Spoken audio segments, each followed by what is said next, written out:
सूरजपुर गांव के ऊपर काले घने बादलों ने पूरे आसमान को अपनी गिरफ्त में ले लिया था। गांव के मुख्य बाजार में दो दुकानें आमने सामने थीं। एक दुकान मोहन की थी और दूसरी गोपाल की। दोनों बचपन के दोस्त थे, लेकिन व्यापार की दुनिया में उनकी किस्मतें बिल्कुल अलग रास्तों पर चल रही थीं। जहां मोहन की दुकान पर सुबह से शाम तक ग्राहकों की भीड़ लगी रहती थी, वहीं गोपाल की दुकान पर अक्सर सन्नाटा पसरा रहता था। गोपाल एक सीधा साधा और मेहनती इंसान था, लेकिन परिवार की जिम्मेदारियों की चिंता उसके चेहरे से कभी नहीं जाती थी। अरे गोपाल भाई, आज भी दुकान की बोनी नहीं हुई क्या? या फिर बैठे बैठे मौसम का आनंद ले रहे हो? जरा मेरी दुकान की तरफ भी देखो, यहाँ तो लोगों को खड़े होने की जगह तक नहीं मिल रही। क्या करे मोहन भाई, हर इंसान अपनी अपनी किस्मत लेकर आता है। भगवान करे तुम्हारे कारोबार में और बरकत हो। हमारी तो बस यही कोशिश रहती है कि किसी तरह घर का खर्च आराम से चलता रहे। भाई, सिर्फ किस्मत के भरोसे कुछ नहीं होता, थोड़ा दिमाग भी लगाना पड़ता है। ग्राहक को अपनी तरफ खींचना भी एक कला होती है, और वो हर किसी के बस की बात नहीं होती। अब तुम्हारी दुकान को ही देख लो, सामान तो पूरा भरा पड़ा है, लेकिन खरीदने वाला कोई दिखाई नहीं देता। सामान में कोई कमी नहीं है मोहन भाई, लेकिन पता नहीं क्यों लोग मेरी दुकान तक आते ही नहीं। समझ नहीं आता आखिर मुझसे कहाँ कमी रह जाती है। तभी गांव के प्रधान हरिराम बाजार में पहुंचे और खरीदारी के लिए मोहन की दुकान पर गए। अरे मोहन, 2 किलो चीनी और 1 पैकेट चाय पत्ती देना, जल्दी करना, घर पर मेहमान बैठे हैं। अभी लाए प्रधान जी, आपके लिए सबसे बढ़िया माल निकालता हूँ। गोपाल ये सब चुपचाप देखता रहा। उसके मन को तकलीफ हुई, लेकिन उसने कुछ नहीं कहा। थोड़ी देर बाद उसने दुकान बंद करने का फैसला कर लिया। लगता है आज भी खाली हाथ घर लौटना पड़ेगा। घर चलाने के लिए जो पैसे बचाकर रखे थे वो भी खत्म होने वाले हैं। हे प्रभु, अब कोई रास्ता दिखाइए। और घर की तरफ चल पड़ा। रास्ते में ठंडी हवा उसके चेहरे से टकरा रही थी और आसमान से हल्की हल्की बूंदें गिरने लगी थीं। गोपाल को खाना बनाने का बहुत शौक था। उसके हाथ के स्वाद की चर्चा पूरे मोहल्ले में होती थी। जब भी वो कुछ पकाता, उसकी खुशबू दूर दूर तक फैल जाती थी। लेकिन उस हुनर को कमाई में कैसे बदला जाए, ये बात उसे कभी समझ नहीं आई। घर पहुंचकर उसने साइकिल आंगन में खड़ी की। उसकी पत्नी कमला दरवाजे पर उसका इंतजार कर रही थी। आज इतनी जल्दी लौट आए और आपका चेहरा इतना उदास क्यों लग रहा है? सब ठीक तो है? क्या बताऊं कमला, आज पूरे दिन में मुश्किल से 50 रुपए की बिक्री हुई है। उधर मोहन की दुकान पर भीड़ लगी रही और मेरी दुकान पर एक ग्राहक तक नहीं आया। आप चिंता मत कीजिए, ऊपर वाला देर जरूर करता है, लेकिन अंधेर कभी नहीं करता। मेहनत करने वालों का साथ वो हमेशा देता है। पहले हाथ मुंह धो लीजिए, मैं आपके लिए गर्मा गर्म चाय लेकर आती हूँ। दिन भर की निराशा के बाद गोपाल चारपाई पर बैठ गया और बरसते हुए आसमान को देखता रहा। उसे लग रहा था जैसे उसकी जिंदगी भी धुंध में खो गई हो। बाहर बारिश और तेज हो चुकी थी। मन का बोझ हल्का करने के लिए वो खुद रसोई में चला गया। उसने चाय बनाई और साथ में मसालेदार आलू के पकौड़े तैयार किए। थोड़ी ही देर में पकौड़ों की खुशबू पूरे घर में फैल गई। वाह, सच कहूँ तो आपके हाथों में जादू है। सूरजपुर का सबसे बड़ा हलवाई भी आपके सामने फीका पड़ जाए। अरे कमला, इस हुनर का क्या फायदा अगर उससे घर का खर्च ही न चल सके। लोग तारीफ तो बहुत करते हैं, लेकिन तारीफ से चूल्हा नहीं जलता। अच्छा बताओ, तुम्हारे मन में क्या चल रहा है? एक बात कहूँ, बुरा तो नहीं मानेंगे? अरे कहो भी, इस वक्त तुम्हारी हर बात सुनने को तैयार हूँ। बाहर का मौसम देखिए। ऐसे मौसम में लोगों को गरम और चटपटा खाना बहुत पसंद आता है, और आपकी दुकान में काफी सामान वैसे ही पड़ा रहता है। क्यों ना उसी का इस्तेमाल करके कुछ नया शुरू किया जाए? नया? आखिर तुम्हारे दिमाग में क्या चल रहा है? कहीं तुम मुझे मिठाई की दुकान खोलने की सलाह तो नहीं देने वाली? नहीं, मैं मिठाई की बात नहीं कर रही। मैं कुछ अलग सोच रही हूँ। दुकान में इंस्टेंट नूडल्स के इतने पैकेट पड़े हैं जो बिक ही नहीं रहे। क्यों ना उन्हीं से शुरुआत की जाए? आप अपने खास मसालों के साथ स्वादिष्ट मसाला नूडल्स बनाइए और दुकान के सामने एक छोटा सा स्टॉल लगा दीजिए। मुझे पूरा विश्वास है कि लोग बार बार खाने आएंगे। नूडल्स? लेकिन क्या गांव के लोगों को ये पसंद आएगा? क्यों नहीं पसंद करेंगे? आजकल बच्चे, युवा और बाहर आने जाने वाले लोग सब इसे बड़े शौक से खाते हैं, और जब उसमें आपके हाथों का स्वाद होगा तो कोई भी मना नहीं कर पाएगा। मसालों की तैयारी मैं कर दूंगी, आपको बस अपना हुनर दिखाना है। बात तो तुम्हारी सही लग रही है। कोशिश करने में कोई नुकसान भी नहीं है। ठीक है, कल मैं दुकान जल्दी पहुंचूंगा। एक बड़ा स्टोव और कढ़ाई का इंतजाम भी कर लूंगा। फिर देखते हैं ये बरसात हमारी किस्मत बदलती है या नहीं। इसी दौरान कमला ने उसे सलाह दी कि दुकान में पड़े इंस्टेंट नूडल्स का इस्तेमाल करके कुछ नया शुरू किया जाए। गोपाल को ये विचार पसंद आया। उसने अगले दिन दुकान जल्दी पहुंचने और एक छोटा फूड स्टॉल लगाने का निश्चय किया। अगली सुबह वो बड़ा स्टोव, कढ़ाई, कटी हुई सब्जियां और कमला के तैयार किए हुए खास मसाले लेकर बाजार पहुंचा। उसने अपनी दुकान के ठीक सामने एक मजबूत छाता लगाया, फिर उसके नीचे स्टोव और कढ़ाई सजा दी। सामने बैठा मोहन ये सब बड़े ध्यान से देख रहा था। आखिर उसकी उत्सुकता बढ़ गई। वो अपनी दुकान से उठकर सड़क पार करते हुए गोपाल के पास पहुंच गया। अरे गोपाल भाई, आज सुबह सुबह क्या नई तैयारी चल रही है? कहीं राशन की दुकान छोड़कर कोई नया धंधा शुरू करने का इरादा तो नहीं है? नहीं मोहन भाई, ऐसा कुछ नहीं है। बस दुकान में पड़े नूडल्स के पैकेटों का सही इस्तेमाल करने की सोच रहा हूँ। इस बरसात के मौसम में लोगों को गर्मा गर्म मसाला नूडल्स खिलाने का इरादा है। देखते हैं किस्मत क्या रंग दिखाती है। मसाला नूडल्स? अरे भाई, ये कोई शहर नहीं है। गांव के लोग सुबह सुबह रोटी सब्जी खाते हैं। ये नूडल्स वूडल्स यहाँ नहीं चलने वाले। मुझे तो लगता है तुम अपना समय और पैसा दोनों बर्बाद कर रहे हो। कोई बात नहीं मोहन भाई, कोशिश करने में भला क्या नुकसान है। अगर लोगों को पसंद आ गया तो बढ़िया, नहीं तो कम से कम एक नया अनुभव तो मिलेगा।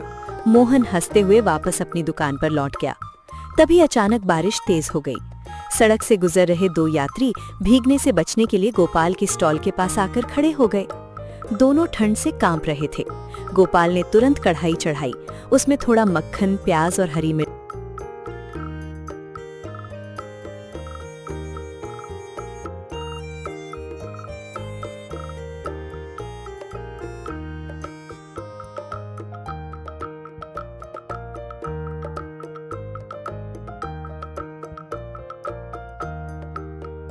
डाली। फिर कमला के तैयार किए हुए मसाले मिलाए। कुछ ही सेकंड में ऐसी खुशबू उठी कि आसपास का माहौल बदल गया। एक यात्री ने गहरी सांस लेते हुए कहा, भाई साहब, ये कैसी शानदार खुशबू है। दूर से ही मन ललचा गया। कुछ खास बना रहे हो क्या? जी हाँ भाई साहब, ये मेरे खास मसालों से तैयार किए गए गर्मा गर्म नूडल्स हैं। इस मौसम में एक बार खाएंगे तो स्वाद याद रखेंगे। अच्छा, तो हमारे लिए भी एक प्लेट बना दीजिए। वैसे भी बस का इंतजार करते करते भूख लग गई है। जरा मसालेदार बनाइएगा। बिल्कुल भाई साहब, बस 2 मिनट का इंतजार कीजिए, अभी तैयार करता हूँ। गोपाल पूरी लगन से नूडल्स तैयार करने लगा। कुछ ही देर में भांप उड़ाती 2 प्लेटें उनके सामने थीं। दोनों यात्रियों ने पहला कौर लिया और उनकी आंखें चमक उठी। अरे वाह, ऐसा स्वाद तो हमने बड़े बड़े शहरों में भी नहीं चखा। मसालों का मेल तो सचमुच कमाल का है। सच कहूं भाई, ये उम्मीद से कहीं ज्यादा स्वादिष्ट है। एक प्लेट और बना दीजिए। ऐसे नूडल्स तो रोज खाने का मन करे। गोपाल का चेहरा खुशी से खिल उठा। उसने तुरंत 2 और प्लेटें तैयार कर दी। सामने बैठा मोहन ये सब देखकर चौंक गया। उसे समझ नहीं आ रहा था कि जिन नूडल्स को कोई पूछता नहीं था, वही अचानक लोगों की पसंद कैसे बन गए। गोपाल की पहली कमाई उम्मीद से कहीं ज्यादा अच्छी हो चुकी थी। दोपहर तक बारिश और तेज हो गई, लेकिन उसके स्टॉल पर भीड़ बढ़ती चली गई। अब सिर्फ यात्री ही नहीं, गांव के युवक भी वहां पहुंचने लगे थे। दूसरी तरफ मोहन अपनी दुकान में बैठा ये सब देख रहा था। आज उसकी दुकान पर पहले जैसी रौनक नहीं थी। लोगों का ध्यान अब गोपाल के स्टॉल की तरफ था। धीरे धीरे मोहन के मन में जलन पैदा होने लगी। तभी गांव के भोला काका वहां आए। उन्होंने भीड़ देखकर पूछा, अरे मोहन बेटा, उधर इतनी भीड़ किस बात की लगी हुई है? कुछ खास बिक रहा है क्या? अरे काका, कुछ खास नहीं, गोपाल बस नूडल्स बेच रहा है। समझ नहीं आता लोगों को उसमें ऐसा क्या खास लग रहा है। अच्छा, तो बात ये है। लेकिन खुशबू तो सचमुच बड़ी लाजवाब आ रही है। चलो मैं भी जाकर चखता हूँ। ये कहकर भोला काका सीधे गोपाल के स्टॉल की तरफ बढ़ गए। ये देखकर मोहन का चेहरा उतर गया। उसके मन की बेचैनी और बढ़ गई। कल तक जिसके पास एक भी ग्राहक नहीं आता था, आज उसके स्टॉल पर इतनी भीड़ कैसे लग गई? गांव के लोग आखिर उसमें ऐसा क्या स्वाद ढूंढ रहे हैं? अगर ऐसा ही चलता रहा तो मेरी दुकान का क्या होगा? नहीं, मैं हाथ पर हाथ रखकर नहीं बैठ सकता। मुझे कुछ ऐसा करना होगा जिससे लोग फिर से मेरी दुकान की तरफ लौट आएं। शाम होते होते गोपाल ने अपना स्टॉल समेटा। वो खुशी खुशी घर पहुंचा। उसने जेब से नोटों का बंडल निकाला और कमला के हाथों में रख दिया। कमला, तुम्हारा सुझाव सचमुच कमाल कर गया। आज तो सारे नूडल्स के पैकेट खत्म हो गए और जितनी कमाई पहले कई दिनों में होती थी, उससे कहीं ज्यादा तो आज एक ही दिन में हो गई। मैंने कहा था ना, एक दिन लोग तुम्हारे हुनर की कीमत जरूर समझेंगे। ये तो बस शुरुआत है। हाँ, लेकिन एक बात मुझे परेशान कर रही है। आज मोहन मुझे बार बार गुस्से से देख रहा था। मुझे लगता है कि वो इतनी आसानी से हार मानने वाला नहीं है। पता नहीं क्यों, लेकिन मुझे महसूस हो रहा है कि वो जल्द ही कुछ नया कदम उठाने वाला है। उसी समय दूसरी ओर मोहन अपने घर में बैठा एक नई योजना बनाने में लगा हुआ था। उसके मन में बार बार एक ही बात घूम रही थी, अगर गोपाल नूडल्स बेचकर इतनी कमाई कर सकता है तो मैं उससे कई गुना ज्यादा क्यों नहीं कमा सकता। आखिर मेरे पास उससे ज्यादा अनुभव और पैसा है। पूरी रात वो इसी योजना पर विचार करता रहा। अगली सुबह बारिश थोड़ी कम हुई। मोहन जल्दी तैयार होकर पास के शहर नवापुर के लिए निकल पड़ा। उसके दिमाग में सिर्फ एक ही लक्ष्य था, गोपाल से बड़ा और आकर्षक स्टॉल बनाना। शहर पहुंचकर उसने बड़ी मात्रा में नूडल्स खरीदे, साथ ही महंगे सॉस, मक्खन और कई तरह के मसाले भी ले लिए। उसे विश्वास था कि महंगे सामान से स्वाद अपने आप बेहतर हो जाएगा। दोपहर तक वो सूरजपुर लौट आया। लौटते ही उसने अपनी दुकान के सामने तैयारियां शुरू कर दी। एक चमचमाती स्टील की टेबल रखवाई गई, नया गैस स्टोव लगाया गया, ऊपर रंग बिरंगा बोर्ड टांगा गया जिस पर बड़े अक्षरों में लिखा था मोहन स्पेशल नूडल्स हाउस। बाजार से गुजरने वाले लोग रुक रुक कर उसे देखने लगे। सामने खड़ा गोपाल भी ये सब देखकर हैरान था। अरे मोहन भाई, ये तो बहुत शानदार तैयारी है। लगता है बड़ा कारोबार शुरू करने वाले हो। मोहन मुस्कुराया और घमंड भरे स्वर में बोला, अब तुम्हारे साधारण स्टॉल का समय खत्म होने वाला है गोपाल। देखना, आज से पूरा गांव मेरे यहाँ आएगा। मैं शहर से सबसे बढ़िया सामान लाया हूँ। तुम्हारे देसी मसाले अब नहीं चलेंगे। गोपाल शांत स्वर में बोला। ग्राहक किसी एक का नहीं होता मोहन भाई, सबके लिए मेहनत और इज्जत बराबर होती है। लेकिन मोहन को उसकी बात पसंद नहीं आई। उसने तुरंत अपने नौकर कालू को आवाज दी और जोर जोर से बर्तन खड़काने लगा ताकि पूरे बाजार का ध्यान उसकी ओर जाए। कुछ ही देर में कई लोग उसके स्टॉल के सामने जमा हो गए। तभी गांव के सम्मानित किसान बलदेव चौधरी वहां पहुंचे। अरे मोहन, ये नया काम कब शुरू कर दिया? आइए चौधरी साहब, आज आपको शहर जैसा स्वाद चखाता हूँ। मोहन पूरे उत्साह से नूडल्स बनाने लगा। उसने एक साथ कई तरह के सॉस डाल दिए, फिर ऊपर से अलग अलग मसाले भी मिला दिए। देखने में सब कुछ शानदार लग रहा था, लेकिन खाना बनाना उसके लिए नया काम था। उसे मसालों के सही संतुलन की समझ नहीं थी। कुछ मिनट बाद उसने प्लेट बलदेव चौधरी के सामने रख दी। बलदेव चौधरी ने मुस्कुराकर पहला कौर लिया, लेकिन अगले ही पल उनका चेहरा बदल गया। उन्होंने जल्दी से पानी उठाया। अरे मोहन, ये क्या बना दिया? इसमें स्वाद कम और अजीब खटास ज्यादा है। मसाले एक दूसरे से लड़ रहे हैं और नूडल्स भी जरूरत से ज्यादा पक गए हैं। ये सुनते ही आसपास खड़े लोग एक दूसरे का चेहरा देखने लगे। मोहन घबरा गया। नहीं, आप ठीक से समझ नहीं पाए। ये तो मेरी खास रेसिपी है। लेकिन चौधरी साहब ने सिर हिला दिया। बेटा, महंगे सामान से स्वाद नहीं बनता, स्वाद मेहनत और हुनर से बनता है। तभी हवा के साथ गोपाल के स्टॉल की खुशबू वहां तक पहुंच गई। गरम मक्खन और देसी मसालों की महक पूरे बाजार में फैल गई। कई लोगों के कदम अपने आप उस दिशा में मुड़ गए। अरे, असली खुशबू तो उधर से आ रही है, चलो वहीं चलते हैं। कुछ ही मिनटों में मोहन के सामने खड़े अधिकांश लोग वहां से चले गए। अब उसकी चमकदार टेबल लगभग खाली थी। दूसरी ओर गोपाल के स्टॉल पर भीड़ लगातार बढ़ रही थी। वो मुस्कुराते हुए सबको गर्मा गर्म प्लेटें दे रहा था। बलदेव चौधरी भी वहीं पहुंच गए। गोपाल बेटा, जल्दी से एक प्लेट बनाओ। आज तुम्हारी खुशबू ने दूर से ही भूख बढ़ा दी है। अभी लाया चौधरी साहब। कुछ ही मिनटों में भाप उड़ाती प्लेट उनके सामने थी। पहला कौर खाते ही उनके चेहरे पर संतोष दिखाई देने लगा। वाह, यही होता है असली स्वाद। मसाले बिल्कुल संतुलित हैं और हर निवाले में मेहनत दिखाई देती है। देखते ही देखते गोपाल के स्टॉल के सामने लंबी कतार लग गई, जबकि मोहन दूर खड़ा ये सब देखकर भीतर ही भीतर जल रहा था। बारिश लगातार हो रही थी, लेकिन गोपाल के स्टॉल पर ग्राहकों की भीड़ कम होने का नाम नहीं ले रही थी। कोई छाता लेकर खड़ा था तो कोई टीन की छत के नीचे बैठकर गर्मागर्म नूडल्स का आनंद ले रहा था। दूसरी तरफ मोहन का नया स्टॉल लगभग खाली पड़ा था। उसकी चमचमाती टेबल और महंगे सामान का कोई असर नहीं हो रहा था। अरे कालू, जाकर लोगों को बुलाओ, कहो कि हमारी दुकान पर आज विशेष छूट है। कालू धीरे से बोला। मालिक, मैंने कोशिश की थी, लेकिन लोग कह रहे हैं कि उन्हें स्वाद चाहिए, छूट नहीं। सब गोपाल भैया के स्टॉल की तरफ जा रहे हैं। ये सुनकर मोहन का चेहरा गुस्से से लाल हो गया। उसे समझ नहीं आ रहा था कि आखिर कमी कहाँ रह गई। उसने शहर से सबसे महंगा सामान खरीदा था, फिर भी लोग उसकी तरफ ध्यान नहीं दे रहे थे। अगले 2 दिन तक बारिश लगातार होती रही और गोपाल का स्टॉल पहले से भी ज्यादा मशहूर हो गया। अब सिर्फ सूरजपुर ही नहीं, आसपास के गांव के लोग भी वहां आने लगे थे। बस अड्डे से गुजरने वाले यात्री भी रुककर नूडल्स खाने लगे। हर दिन गोपाल की बिक्री बढ़ती जा रही थी। दूसरी तरफ मोहन का नुकसान बढ़ रहा था। कई पैकेट खराब होने लगे थे, महंगे सॉस और सामान बेकार जा रहे थे। राशन की दुकान पर भी अब कम ग्राहक आ रहे थे, क्योंकि उसका पूरा ध्यान गोपाल से मुकाबला करने में लगा हुआ था। एक दोपहर गांव के प्रधान हरीराम गोपाल के स्टॉल पर आए। गोपाल बेटा, तुम्हारे नूडल्स की चर्चा तो अब दूर दूर तक पहुंच गई है, लेकिन सामने मोहन की हालत देखी है, लगता है उसे काफी नुकसान हुआ है। हाँ प्रधान जी, मैं भी यही देख रहा हूँ। सच कहूँ तो मुझे अच्छा नहीं लग रहा, आखिर वह मेरा पुराना दोस्त है। प्रधान हरीराम मुस्कुराए। बेटा, मेहनत और ईमानदारी का फल हमेशा मीठा होता है। तुमने किसी का बुरा नहीं चाहा, इसलिए तुम्हें सफलता मिली। जो जलन में काम करता है उसे अक्सर नुकसान उठाना पड़ता है। प्रधान जी के जाने के बाद भी गोपाल का मन शांत नहीं हुआ। उसने एक प्लेट ताजे नूडल्स तैयार किए, ऊपर से अपने खास मसाले डाले, फिर प्लेट लेकर सड़क पार करने लगा। वो सीधे मोहन की दुकान की तरफ बढ़ गया।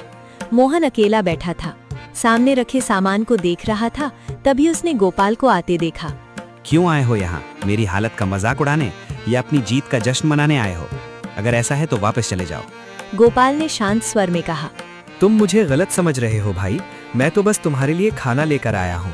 सुबह से तुमने कुछ खाया भी नहीं है, पहले ये खा लो, फिर आराम से बात करेंगे। मोहन कुछ क्षण चुप रहा। उसने गोपाल की आंखों में देखा। वहाँ न घमंड था और न ताना, सिर्फ एक सच्चे दोस्त की चिंता थी। धीरे धीरे उसका गुस्सा कम होने लगा। उसने प्लेट हाथ में ली और एक निवाला खाया। जैसे ही स्वाद उसके मुंह में पहुंचा, उसे समझ आ गया कि लोग गोपाल के दीवाने क्यों हैं। ये सिर्फ मसालों का स्वाद नहीं था, इसमें मेहनत, लगन और ईमानदारी भी मिली हुई थी। मोहन की आंखें झुक गईं। उसने धीमी आवाज में कहा, गोपाल, मैंने तुम्हारे बारे में बहुत गलत सोचा। मैं तुम्हारी सफलता से जलता रहा, तुम्हें हराने की कोशिश करता रहा। मुझे माफ कर दो भाई। गोपाल मुस्कुराया। अरे दोस्ती में माफी कैसी, हम बचपन से साथ हैं मोहन। कारोबार अपनी जगह है, लेकिन दोस्ती उससे कहीं बड़ी चीज है। मोहन की आंखें भर आईं। उसे पहली बार अपनी गलती का एहसास हुआ। उसी पल दोनों दोस्तों के बीच की दूरियां मिटने लगी और उनकी जिंदगी एक नए मोड़ की तरफ बढ़ने लगी। लेकिन अगले ही दिन गोपाल मोहन को ऐसा प्रस्ताव देने वाला था जो दोनों की किस्मत हमेशा के लिए बदल देता। अगले दिन सुबह सूरजपुर के बाजार में हल्की बारिश हो रही थी। गोपाल हमेशा की तरह अपने स्टॉल की तैयारी कर रहा था। तभी मोहन वहां पहुंचा। उसके चेहरे पर पहले जैसा घमंड नहीं था, बल्कि अब उसमें विनम्रता साफ दिखाई दे रही थी। गोपाल भाई, कल रात मैंने बहुत सोचा। मैं मानता हूँ मुझसे बहुत बड़ी गलती हुई है। मुझे समझ नहीं आ रहा था कि आगे क्या करूँ, लेकिन अब समझ गया हूँ। मेरा स्टॉल भी नहीं चल पाया। शायद मैं अकेले इस लड़ाई के लायक ही नहीं था। आज से मैं तुम्हारे साथ काम करना चाहता हूँ और मैं वादा करता हूँ अब कभी जलन या ईर्ष्या नहीं होगी। गोपाल मुस्कुराया और बोला, अगर सच में आगे बढ़ना चाहते हो तो मेरे पास एक सुझाव है। सुझाव? कैसा सुझाव? देखो मोहन भाई, काम बढ़ गया है। मैं अकेला सब संभाल नहीं पा रहा। कभी सामान कम पड़ जाता है, कभी हिसाब बिगड़ जाता है और कभी ग्राहकों को इंतजार करना पड़ता है। अगर तुम साथ दो तो हम इसे सिर्फ स्टॉल नहीं, एक बड़ा बिजनेस बना सकते हैं। मोहन हैरानी से उसे देखने लगा। उसे यकीन नहीं हो रहा था कि जिस इंसान को वो पीछे छोड़ना चाहता था, वही आज उसे अपने साथ आगे बढ़ने का निमंत्रण दे रहा है। लेकिन मैं तुम्हारे किस काम आऊंगा? मेरा तो अपना स्टॉल भी नहीं चल पाया। गोपाल हंस पड़ा। तुम्हारी ताकत मैनेजमेंट है और मेरी ताकत स्वाद और खाना है। चलो मिलकर इसे आगे बढ़ाते हैं। कुछ पल तक मोहन चुप रहा, फिर उसकी आंखों में चमक आ गई।